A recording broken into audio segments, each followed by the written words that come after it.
Bonjour à tous, aujourd'hui arithmétique, le chapitre divisibilité dans n avec un petit exercice ici sur l'écriture décimale.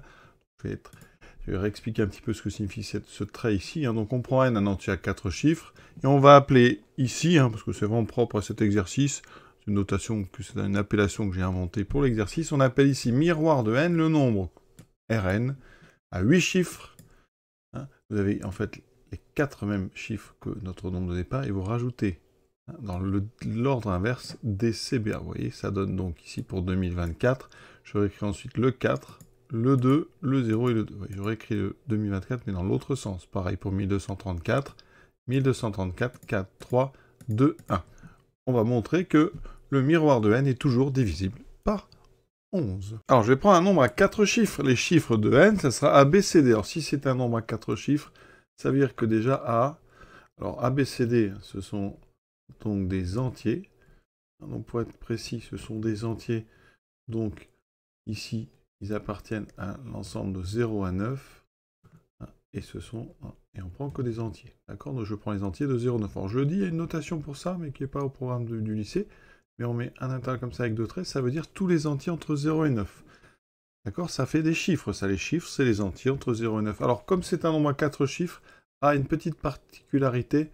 A est différent de 0, donc c'est au minimum 1, d'accord, pour que vous ayez 4 chiffres. Donc je ne vais pas compter 0, 144 par exemple. Donc, si je prends 3, 4, 7, 2, ça c'est mon nombre n, et bien son miroir, pardon, parce qu'on avait fait d'autres exercices du même type avec les retournés, ici c'est le miroir, j'écris donc 3, 4, 7, 2, ensuite je recopie le 2, puis le 7, puis le 4, puis le 3. Je forme un nombre bien plus grand, 34 722 743, eh bien on va montrer que c'est divisible par 11, vous voyez. Et quel que soit le nombre que je prends, donc bien vous comprenez la fabrication, là je mets 8, 6, 1, 5, le retourné de n, ici ça sera 8, 6, 1, 5, 5, 1, 6, 8, d'accord? Eh bien, quelle est la démonstration qu'on va choisir? Alors déjà, le trait ici, c'est pour pouvoir écrire comme ça, n égale ABCD. Si on écrivait ABCD comme ceci, on aurait envie de faire la multiplication. Donc, quand on fait un trait ici, c'est justement qu'on considère l'écriture avec les chiffres, l'écriture positionnelle, unité, dizaines, centaines, milliers. Donc n égale ABCD avec un trait, ça signifie, si on veut enlever le trait, que A c'est le chiffre des milliers, donc des A j'en ai 1000, donc j'ai A milliers, plus B centaines, donc je vais mettre 100 fois B, plus C dizaines, plus D unités, donc ça veut dire que n s'écrit comme ceci. Le nombre miroir de n, donc c'est A, B, C, D, donc D, C, B, A, d'accord? Ça veut dire que ça c'est les unités, dizaines, centaines, milliers, dizaines de milliers, centaines de milliers, millions, dizaines de millions. Donc j'ai 10 millions ici de A, donc voilà, il ne faut pas que j'en oublie. Donc il y a 7 zéros. Ensuite, alors pour faire peut-être plus simple pour tout le monde, on peut mettre des puissances. Là, on a 7 zéros, donc 10 puissance 7 A, plus 10 puissance 6 B, plus 10 puissance 5 C, plus 10 puissance 4 D. Ensuite, j'ai 1000 D, plus 100 C, centaines, plus 10 dizaines, B dizaines, et plus A unité. Voilà. Et il faut montrer que ça est divisible par 11. Donc, on va regrouper ensemble les lettres. Donc, ici, les A. Donc, ça veut dire que A, j'en aurai un de plus. Donc, j'ai 10 puissance 7 plus 1. Donc, 10 puissance 7, c'est 7 0. Donc, j'en mets 1, 2, 3. 1, 2, 3. Et je rajoute 1. Donc, plus 1, ça fera ici. Donc, 10. Et j'en vais voir comme ceci. Donc, ça fait 10 millions et une unité de A.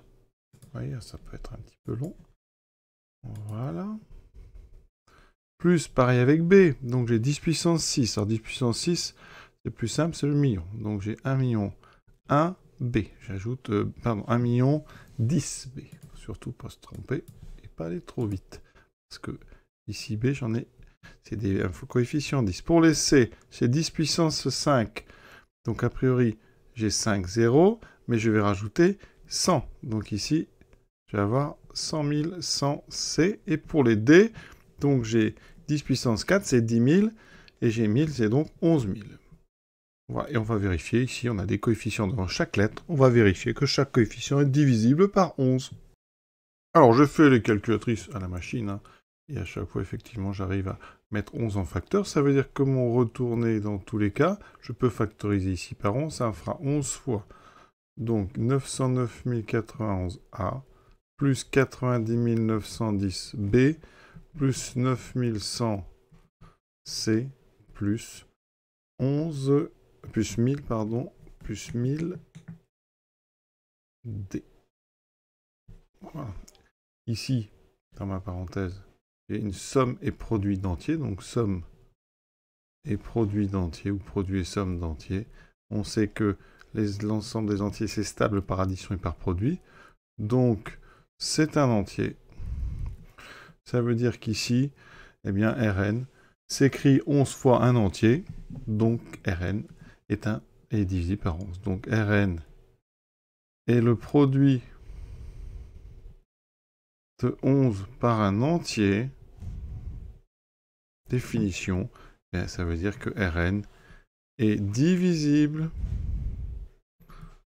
par 11. Enfin, quel que soit n, vous voyez, j'ai pris n ici, quelconque à 4 chiffres, donc quel que soit n, quelconque à 4 chiffres, eh bien Rn est divisible par 11. Alors, je vais parler rapidement du critère de divisibilité par 11, on va le démontrer dans le chapitre qui suit sur les congruences, mais c'est un critère qui est très simple. Comment savoir si un nombre est divisible par 11? Donc j'ai écrit un grand nombre ici, voilà, je mets des nombres au hasard, 5, 4. Alors vous allez séparer les nombres en deux paquets, les nombres ici de rang pair, donc rang, ça s'appelle des rangs, rang 0, rang 1, rang 2, donc vous prenez un nombre sur deux, et vous faites la somme, et ensuite vous prendrez les autres, et vous additionnerez ici. Donc ça fait 3 et 4, 7, et 3, 10, 16, la somme en haut fait 20. Donc somme égale à 20, la somme du bas, 1, 2, 9 et 5, 14, la somme fait 14. Eh bien il faut regarder ici la différence des deux, hein. Et si la différence des deux est divisible par 11, il est divisé par 11. Ici, la différence fait 6. Ce nombre n'est pas divisible par 11. Donc, je prends un exemple, on vient d'en parler. Par exemple, on avait, donc, je prends 1001. 1001, c'est très simple. Vous avez 1 et 0. Donc, en haut, la somme vaut 1. En bas, les autres termes, donc 0 et 1, ça fait 1. La différence 1 moins 1 vaut 0. C'est bien divisible par 11. Donc, 1001 est divisible par 11. Vous voyez, c'est très simple. Si on prend, donc, ici, le deuxième, c'était celui-ci. Donc, il ne faut pas que j'oublie le nombre. Donc, vous prenez un chiffre sur 2, vous ajoutez. Donc, vous voyez que j'ai que des 0 et 1. Pour l'autre, c'est pareil. J'ai que des 0 et 1, donc ça fait 1. Donc, c'est 1 moins 1, ça fait 0. Celui-là est aussi divisible par 11. Regardez, 50 248. J'additionne donc un chiffre sur 2. 8 et 2, 10 et 5, 15. En bas, j'ai donc 4 et 0, 4. 15 moins 4, ça fait 11. Et bien, ce nombre, il est divisible par 11. Effectivement, vous pouvez vérifier, c'est 11 fois 4568. Ça marche très bien, ce critère. Moi, je l'aime beaucoup. Il est très, très simple. Alors, regardez dans notre exercice. Hein, si je prends un chiffre sur 2, donc j'aurai A, C, D, B. J'ai donc A, C, D et B. Si j'ajoute, c'est la somme des 4. D'accord? Ensuite, les autres, vous avez A, C, D, B aussi. Donc, en fait, A plus C, plus D, plus B, quel que soit l'ordre, vous avez de toute façon la même somme, donc la différence vaut 0, donc ce nombre, il était directement divisible par 11. Mais l'intérêt, c'est quand même de faire la démonstration avec les puissances de 10, mais on va donc apprendre à démontrer ce critère, avec une notion un petit peu plus compliquée, mais très pratique à utiliser, ce qu'appelle les congruences. Je vous donne rendez-vous dans quelques temps pour ce magnifique chapitre. Voilà, donc à très bientôt.